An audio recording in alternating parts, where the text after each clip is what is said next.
at the center of the board while fighting off their opponent, as well as randomly spawning hex beasts.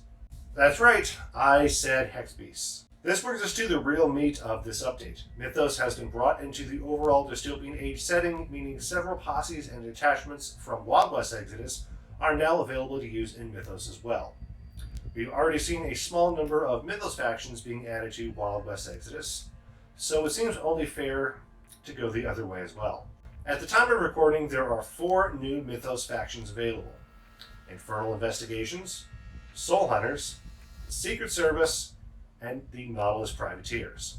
Every existing Mythos faction got a lore rewrite to fit them into the greater dystopian age setting, and the new factions got a lore section fitting them into the Mythos facet of the setting overall. It does feel a bit wonky at first, but if you think about it for a minute, it feels like it can work. You have the macro-scale world building with Dystopian Wars, a smaller focus on the American West with Wild West Exodus, and a more clandestine supernatural aspect with Mythos. I'd assume that we'd get the same scale for the greater setting when Lost World Exodus comes out, whenever that is. Now that we have the fluffy bits out of the way, let's get into something with a bit more crunch to it: the actual rules changes. First off, we got several new actions to use, most of which take up 2 action points. Mighty Blow gives you a bonus equaling 1 plus the attacking unit's base size and melee. Aim Shot and Focused Cast lets you target enemy units currently engaged. Interact is a catch-all action used during specific scenarios, and Pass lets you skip that unit's activation. Looking through the new rules and cards shows some important buffs all around. Critical failures are no longer quite as harsh as before. In the last edition, if you ended up with 2 natural 1s on your roll, regardless of how many dice you used, it was a critical failure. Now, all the dice you roll have to roll a natural 1 for a critical failure. A small change, but it will reduce the chances of seriously whiffing an important roll. The bonus for outnumbering an opponent in melee got increased from a +1 to a +2, and Madness rolls got a slight rework as well. Instead of rolling on the Madness table during the start phase, each altered unit rolls at the start of their activation, which is much less punishing for certain factions. There are a few new restrictions as well.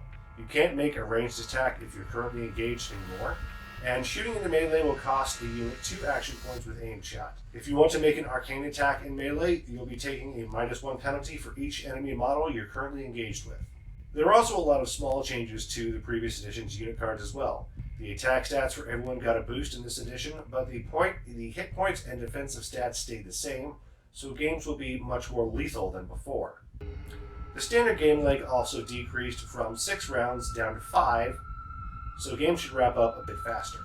And those are the major changes in the second edition of Mythos. Rule changes by themselves might not feel like enough to justify a new edition, but the addition of 4 new factions and 2 new scenarios pushes this game over the line into new edition territory in my eyes. Needless to say, with the new rule set and unit cards, my previous faction videos are a bit dated and shouldn't be relied upon entirely to provide an accurate assessment of those factions.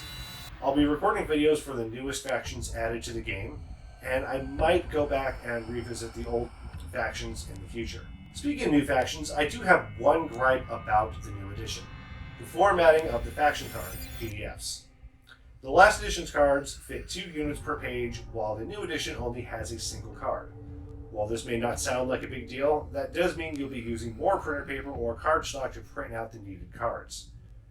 And when your Mythos collection is as big as mine, that adds up pretty quick.